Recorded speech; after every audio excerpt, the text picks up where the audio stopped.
All right, this is Abbas. I'm a safety officer back home of TIS Australia, and now like 6 years I'm working here.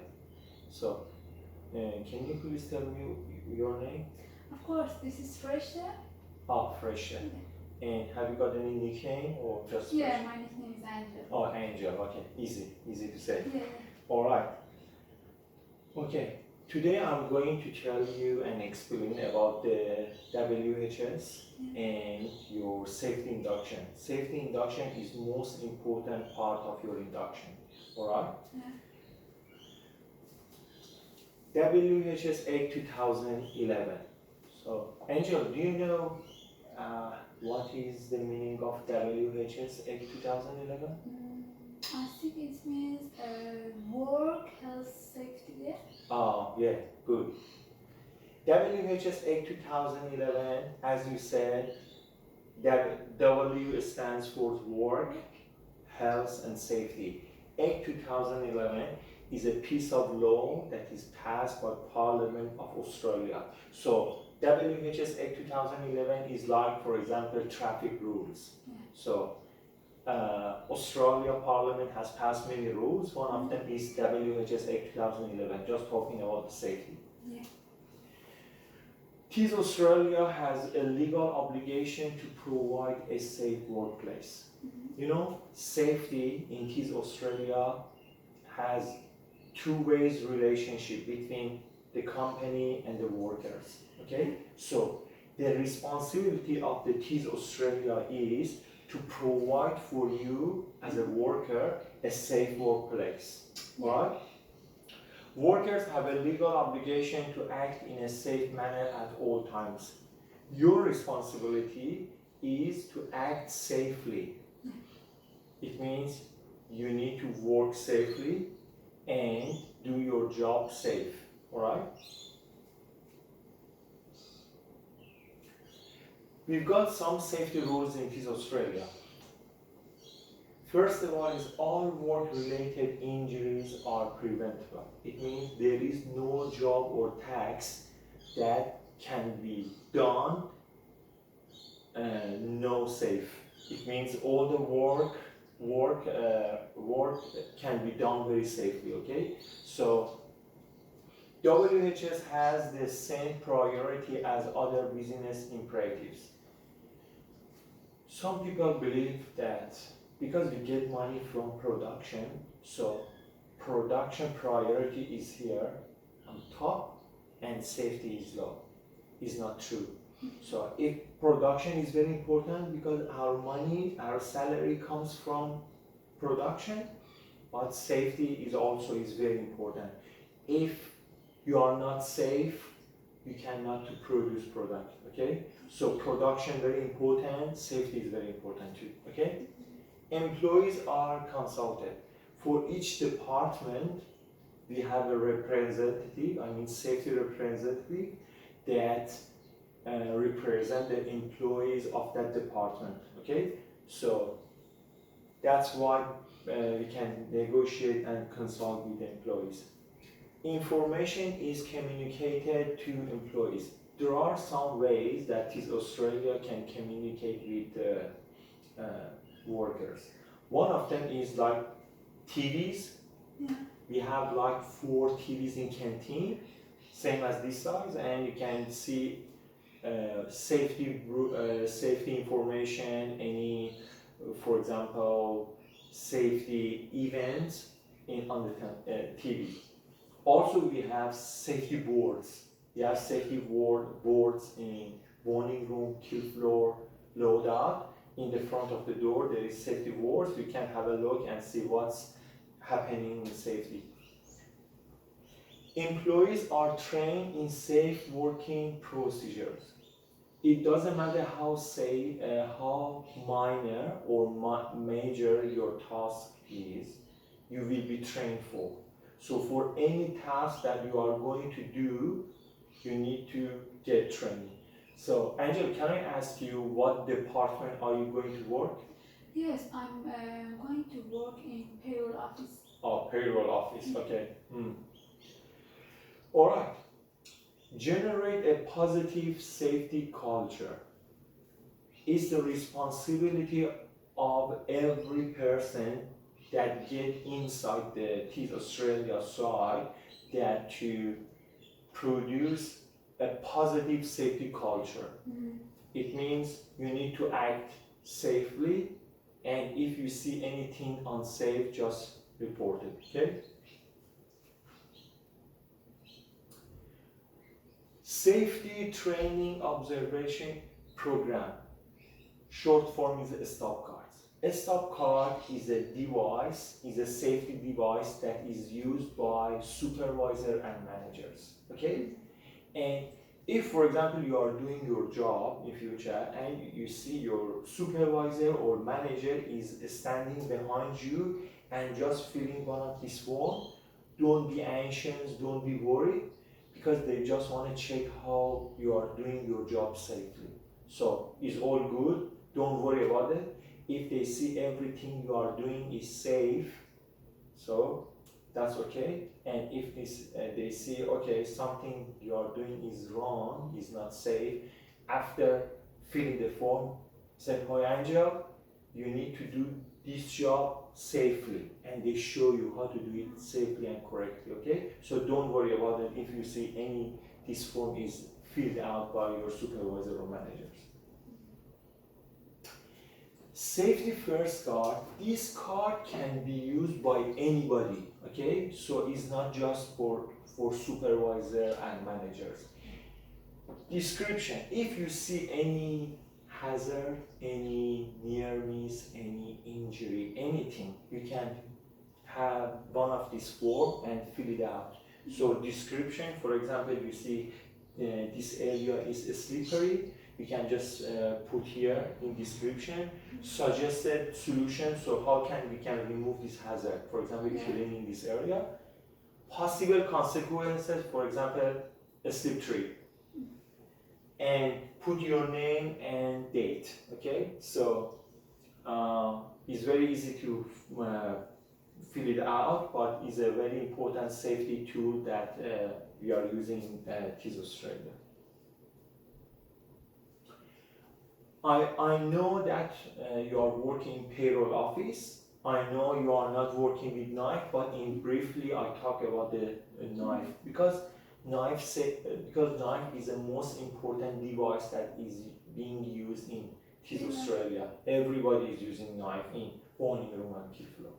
Okay, knife safety. So keep in pouch when not in use. If you are not using your knife, always in your pouch, okay? Secure in locker or taking home. After finishing your task, you can put your knife in your locker or you can take it home, because you pay for it, is yours, all right? Sharpen only in the designated area. We have two designated areas for sharpening knife. One of them is in front of boning room and one in front of kill flow. So just these areas are designated for sharpening knife. Wear PPE when using cleaning and sharpening. For those people who are working with knife, they need to have the mesh gloves, they have to put on Kevlars and mesh apron, boots, helmet and glasses, safety glasses. Never ever try to catch a drop knife. If you by accident drop your knife, never try to catch it, just leave it to drop. Use your knife to grab or pass product. People who are working with knife are equipped with hook and knife. So if they want to grab the product, they need to grab it with hook, not with knife. All right?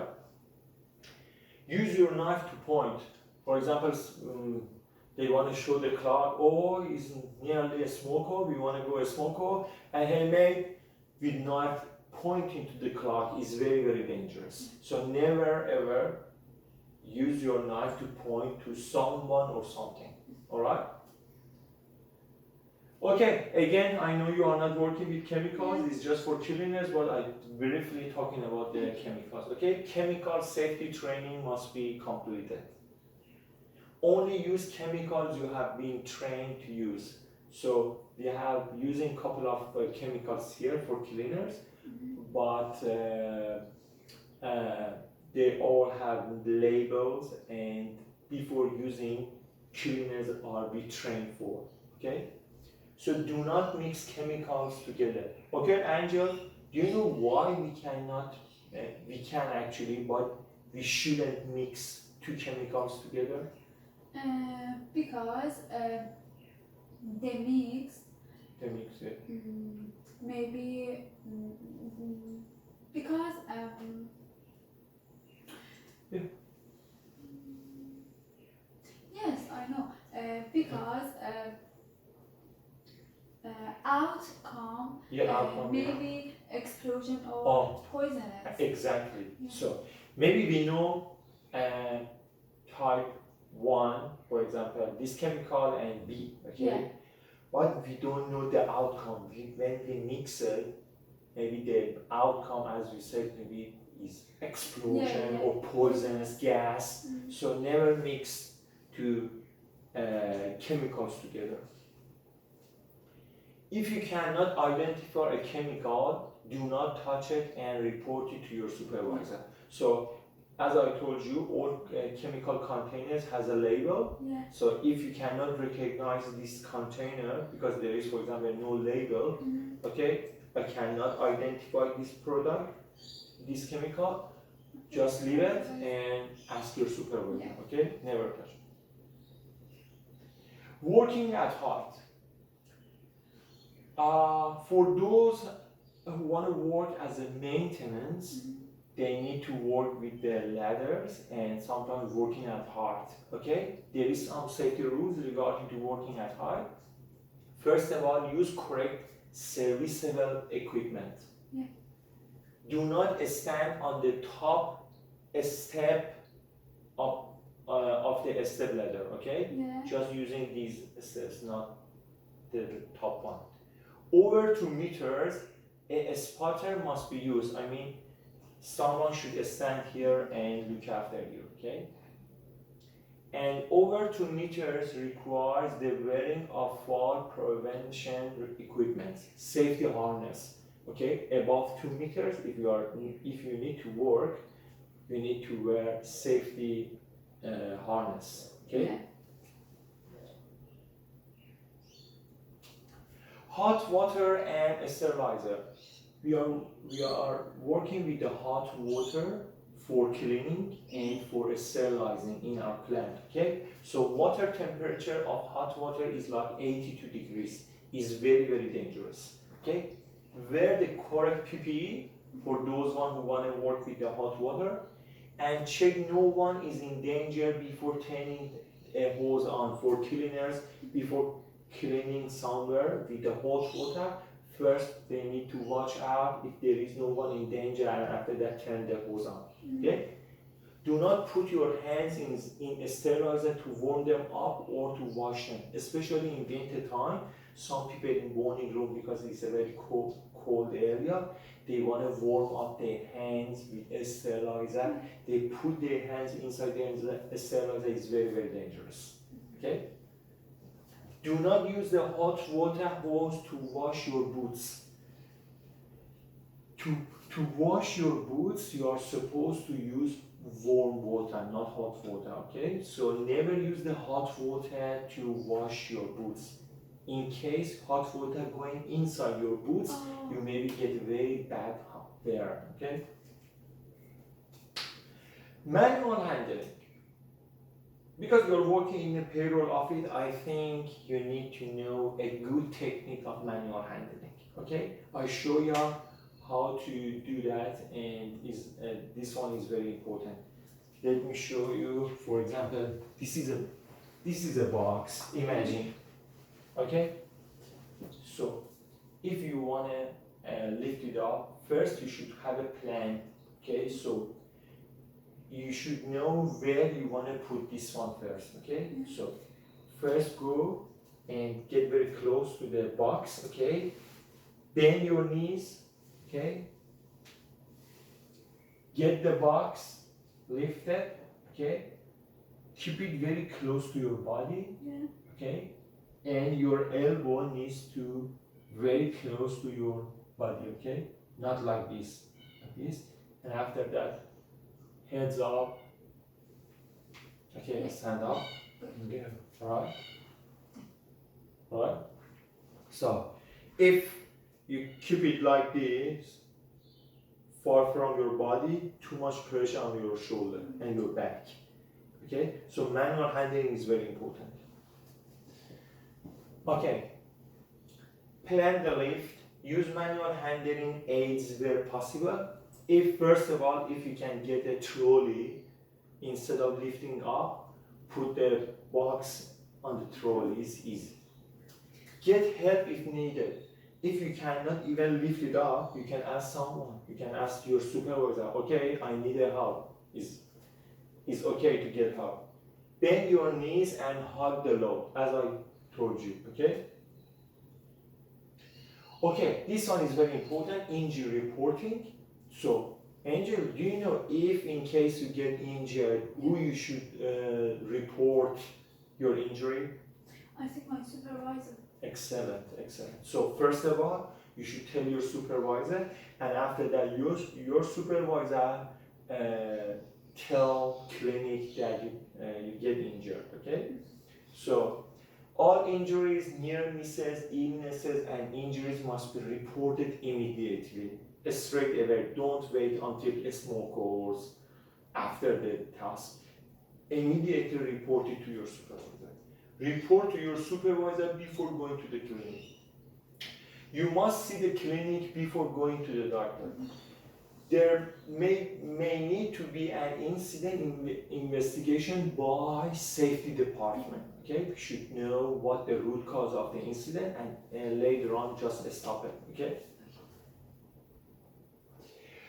Work instruction and job safety analysis. Work instruction generally talk about how you can do your task, okay? Show you how to do your job.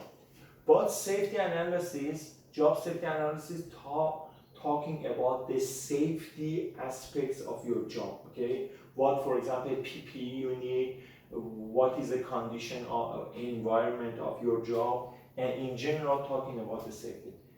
All tasks have the work instruction and job safety analysis. You must read and understand the work instruction and JSA before doing the task.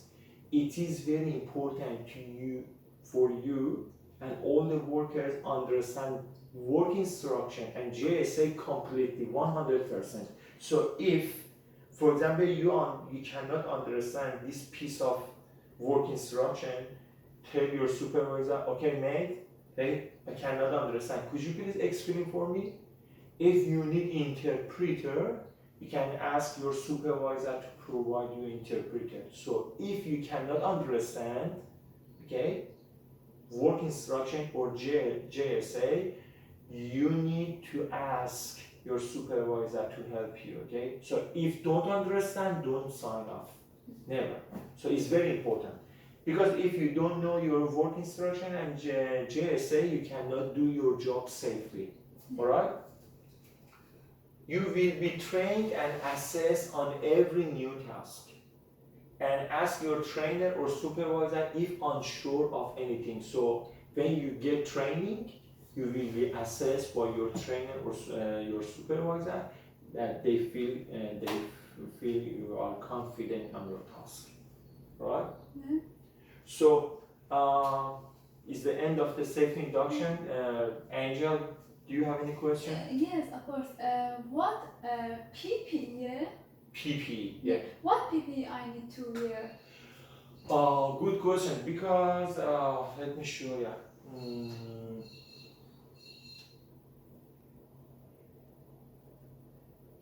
Actually, because you are working in a payroll office, Yeah. you don't need to wear this normal PPE that everyone needs to wear, okay? But if you need to go to boning room or Q floor, you need to wear safety helmet. Yeah. Is mandatory. safety glasses, white clothes, and safety gumboots. So those one are mandatory for everyone. And because you are not working with knife, you don't need to have a mesh gloves or mesh aprons. But so in your office, you don't need to have all of this one. But if you need to go to boning room or kill floor, because they are the production area, as I told you, hard hat, hearing protection, safety glasses, gumboots, and for those one who want to go to a store, high visibility clothing in designated area. All right. Thank you. Thank you so much. Thank you.